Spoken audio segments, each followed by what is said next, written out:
Warning: for safety reasons, uninstall this game during parties or events where uninitiated players have access to it. Death Train VR is not recommended without professional supervision.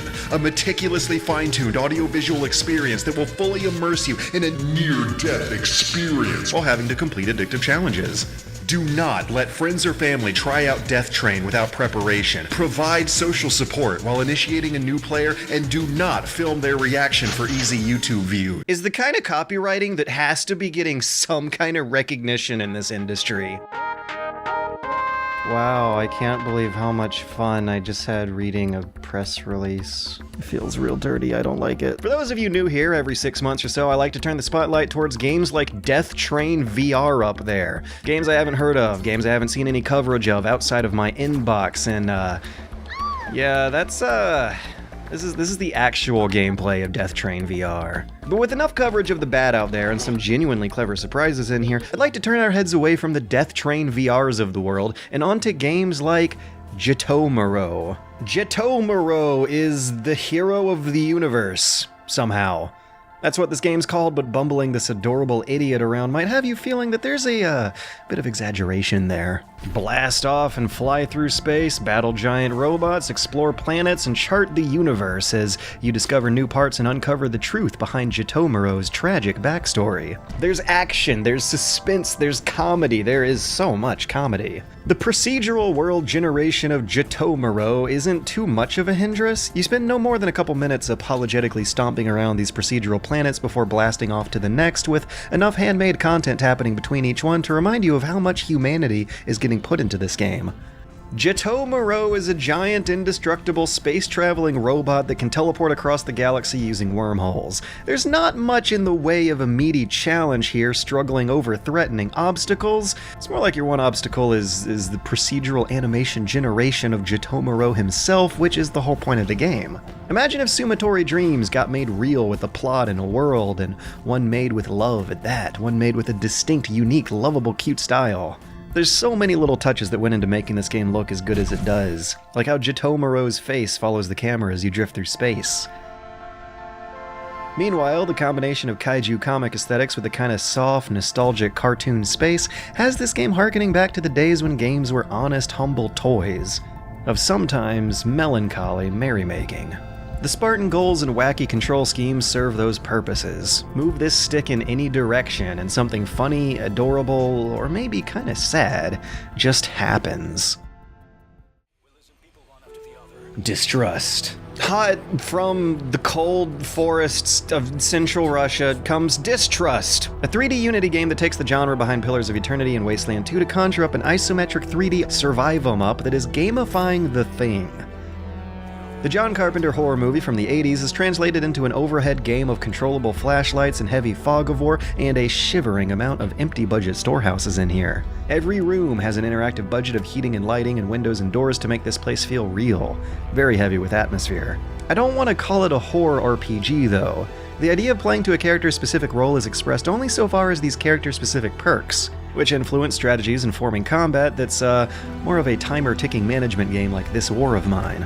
Tension happens when you notice that it's taking a hair-breadth of a second too long to shuffle through all those filing cabinets and operate these machines as the monsters and the darkness are closing in. I mean, the game's budget doesn't exactly do the threats justice. Combat animations are more like the implications of combat animations, because getting gotten by a monster in Distrust is more like having a really bad day in The Sims. They subtract from a total pool of HP points that are maintained by survival meters constantly ticking downwards, so there's a lot of temporal micromanagement to do as you split up your survivors to find clues and search the base as fast as possible, one of which can be another human co-op player.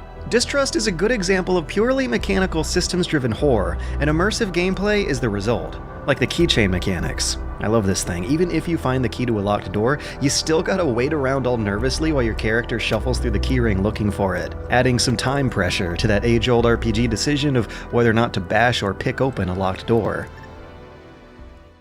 Tower 57 is a manic twin-stick shooter with a hell of a lot of characters, weapons, upgrades, and unlockables to go through, as well as a surprisingly thought-out world and story. Though this may look like a modern roguelike die and retry, I like that a lot of Tower 57 systems have much more permanency than roguelikes, which I don't really think it's a roguelike at all. I mean, isn't the line separating those things dying and restarting from the beginning instead of checkpoints like here?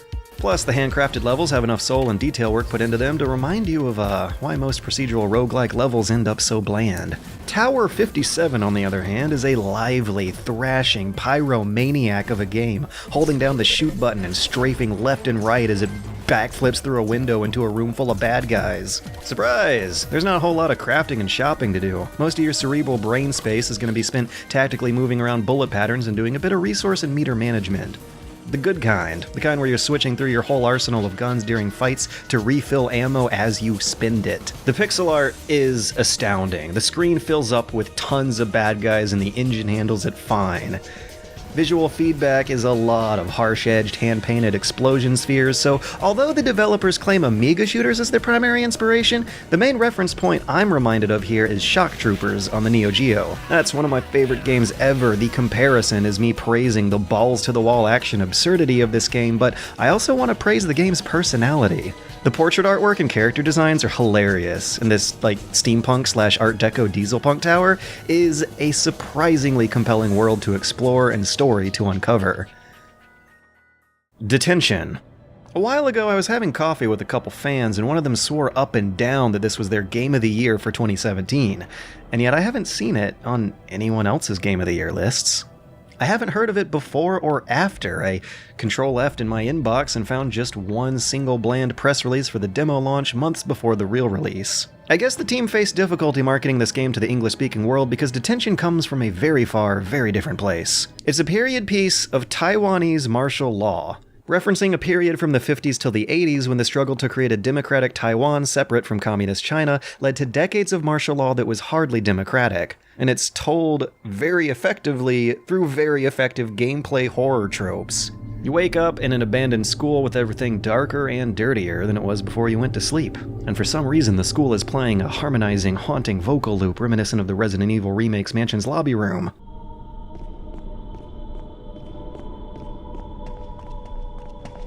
You do fetch quests, and you combine inventory items to complete puzzle mechanisms to escape instead of climbing over these waist-high railings like a normal person. You can tell that a lot of lessons learned from Silent Hill were applied here, and they apply them right.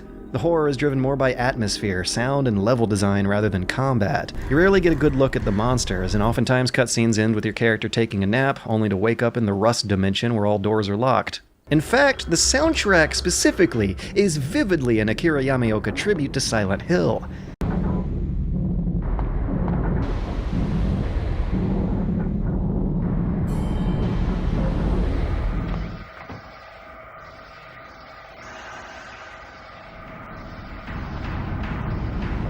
It's scary, it's spooky, it is good. Which actually makes this the second most explicit Silent Hill tribute game I've played since Lone Survivor. Except unlike that one, Detention seems to be inspired by much more of a purpose than simply tributing the creator's favorite games. And that's because this game is an effective Asian horror inspired by all the classic Japanese stuff you've seen before, but this time with the focus on Taiwanese culture that you may have never seen before. It is fiction and it is supernatural, but it stays grounded in a similar way to the kind of cultural zeitgeist of its origins, like how The Witcher does. Monsters are informed from Chinese folklore, and the uncomfortable atmosphere of the school is informed by Taiwanese history, such as the school's domineering principal, a shady figure characterized in rumors and notes to be a broken, homicidal war veteran with this absurd paranoia for accusing students of being enemy sympathizers. That's historical horror inspired by that history of martial law. Add a dash of adolescence growing pains in there too. This is the fear of a malevolent authority figure, doubled up by the uncertainty of being in a time where it's not easy to know who even are the authorities in this situation. After all the roads are collapsed, all the doors are locked, everything's covered in mold.